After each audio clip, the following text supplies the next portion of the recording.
Yango.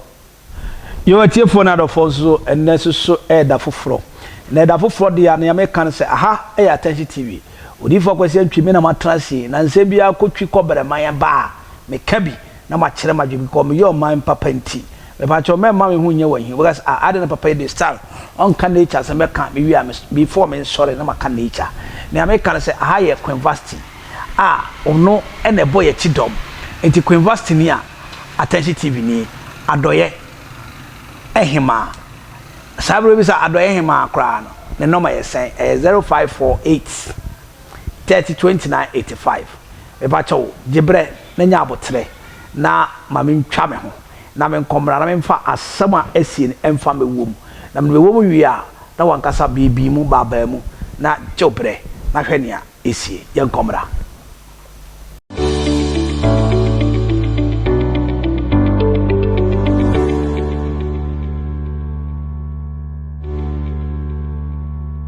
Yo atiefo ye koya yaba na sabre mama chia me papa odifo am Church of Pentecost na mama chia na meta jehu akaboa the third Muzama International the spiritual power na mewie ni sa mama chia kwen ya me hira no mo ho ban no nche odin na ne ameka ne se me pa cho tie na me ka no ensembi twagu ni ensembi sisi Ghana penifo ebinim sebe aburu sebe nyaado ebinim atimi akomoto powder ebi akomoto cement ebi anom poison egu om yem se wonya akaso megu om ho fin de ombekoso egu om ho fin na mpanifu na eto ayampia yi na nkwala so beto ayampia ye be ne ten edi sabri me nam saa na mekoto wo social media se ya Captain Smart ya Captain Smart ena watime bie na no akakire Okyenhene se Okyenhene eyanimguase ma na hemforo tete wo nche nyina na ye denti na Captain Smart so be kasa Captain Smart ye nyina nim se na nsia na ye che no ye che na mmiri bi atwa mu no ye san che no woni wakasa waton ne kra ma Yesu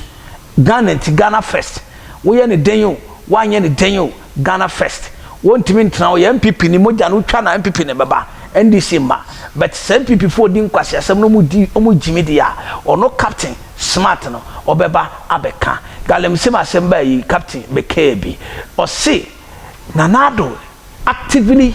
involved in galamsey ediefo ebrofo Captain Ekai sankoya mo for actively na just say ampa brofo no kai no na is na kufu ado kra galamsey ne ka otubi eno ne ye chi ne koye na wei ene wasan be kasa na Captain no why say aboa ye friend Santofia no ma uja na waja de ukuru nso a wafa musuo Santofia no ma Captain o te say Santofia no ma na wei Captain na so be kan kro o kasa sabi aburu sabi nya de so Okyenhene on siliti ase wani mguasie se na hemfu nyina atuto nyina no eni mguase kra kan mo aseme na Okyenhene kan ye Okyenhene se na kufu ado kwa sori ewo Anglican so dem na bira na anigye koso ye tuntum nyame se na ekọ nje o krakra o tunkra se ahemfo a me ba mo ntia moto aba ma me na miko na so de obi anim se ni krom no ko eche bi ho amotia na amotia for penny na so na de hye kunkurun fi bi ene eye ekufu ado na so nya na ekufu ado nko na edi man no eye kenoforiata ene road minister eno so ye friend say amoakwata ni kenoforiata ofori omo nyina fi chebi chebi so de hwan na di so eye papa motia for penny ono na Captain Smart akache say anim guase ayenim guase ma na hemforo yo ma no kasa na Captain dia ozi so man so ha nsem na ka baka sabe ne ti abperform enso no kore trudo na Captain Sound obeka ukunu kuro beka ye chi ne koya o se oman we mu obi antimi nye fuku obi antimi nye hwe nti Okyenhene asema kan se na akufu ado papa wa ye magana na nyama wa ye me pacho na kura watimi atodo kono nchinam ama free education for mo koi do kono nchinam na tori nyina bi kan ho eno na Captain se no na akufu ado amayade so hwe amemwo mu pa for republic we ye mo a ye former president na akufu ado wanye hwe nana wanyɛ hwee na mmom ɛyɛ papa John Dramani Mahama wayɛ adwuma sen Nana Akufo-Addo na Nana Akufo-Addo ne dia na sɛ ɛno na ebi nti ase ɛma wɔkye hene so nana koko chia no na ɔkakyɛ sɛ nana waba brafie wabeto papa wɔkye hene mo atie fɔre pani na nana obi bia wayɛ papa ama no na wayɛ ama Ghana na nkyinam ne dɔkɔn ɔtɔma nkɔla mo de kɔ firi HHS no me pa kyɛ obi bia ɔbɛka wasɛm sɛ wanya ade bia ɔyɛ bɛyifo ana wɔgyimefo ana nani swade ana wabɔdam atitwirem asi dwom krama wani swade ne bɔde gadwom nana me kakyere Akufo-Addo me kakyere no sɛ me de hye konkronkron ne obi obɛka sɛ wonya ade bia no ɔyɛ bɛyifo ana nani mie na nyame na me ka wo me se me pɛ sɛ wakotia ɔkye hene ama atia fɔre pani nana mo piao nana jiutu yenkuti nana ɔkye hene sesan na sɛ ɔbɛnfo ba na nani nso ade eti mu amu ka sɛ ɔmampani anya adwuma mu adwuma no ma bɛnfo ma bɛyibu nsa ayɛ ɔmo didi mampanyina atemu ana sɛ ɔmo ka sɛ wɔnya adwuma na sɛ wo di na atemu a de edira wo di na atemu so ɔmo criticize no ye no ka sɛ ɔmo ɔnya de mo di na atemu no ɔmo abɛnfo and sa no waka I was say person who criticize and insult President Akufo-Addo over current economic hardship, which means so who criticize mampanyini no a what benfo it doesn't mean so before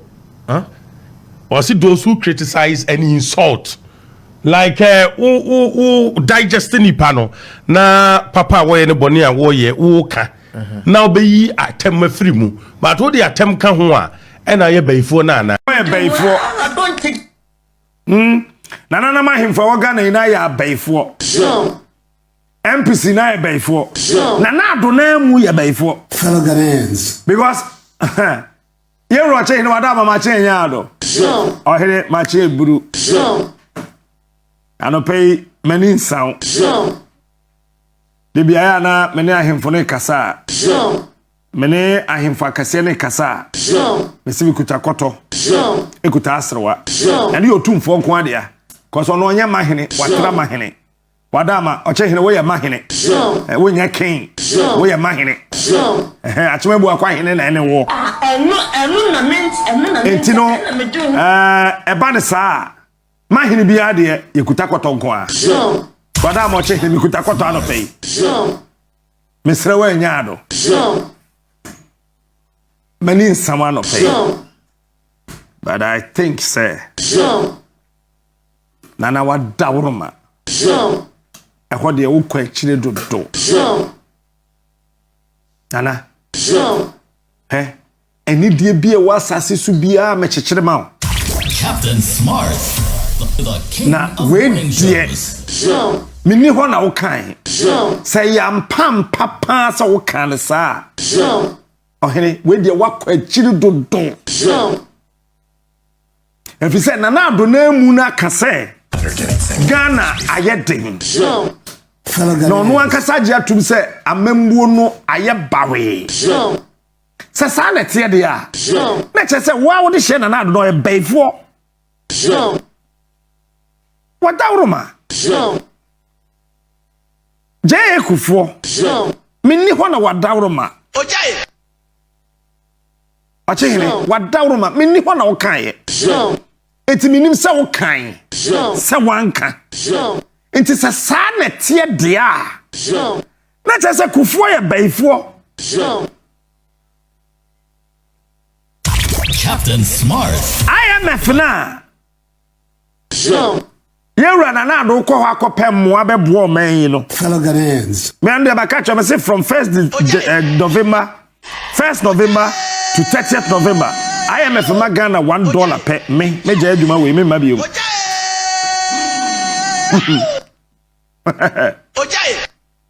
IMF na mu na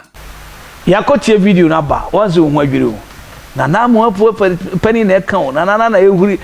mponko ohuri na mponche so meden mponko ohuri tana mponche ne nkrama ye de den ko ka kire se opani dware wi na nsu asa ye ko ka kire obi se sebe aburu sebe nyaado se Nana Akufo-Addo ade a wa ya magana ye fa na se wo ye baifo nana asema o kan de esu sa na keti ya mo ko ka se Ghana youth omuti kakra nyanza bi anim ani abɔgye sɛ nkwa na wagya keti ya mo bɛka wo nsu no akwa bi bɛtena CTV plase no mpanifo ya ada na moto bombo saa ada na moto bombo saa yesere mo momma nyama nkitikiti bi ebema yenso youth ayeba yebebu mo no momma yensanka onyankopɔn enhyira sɛ wɔte saa asɛm na wama asɛm no asomdua ide abam na ye kan sɛ ne nipa bi nti aseɛ no ɛno ɛna Tvgh TV ɛyɛ subscribe kan channel no share comment na nyame nhyira medase makraw bye bye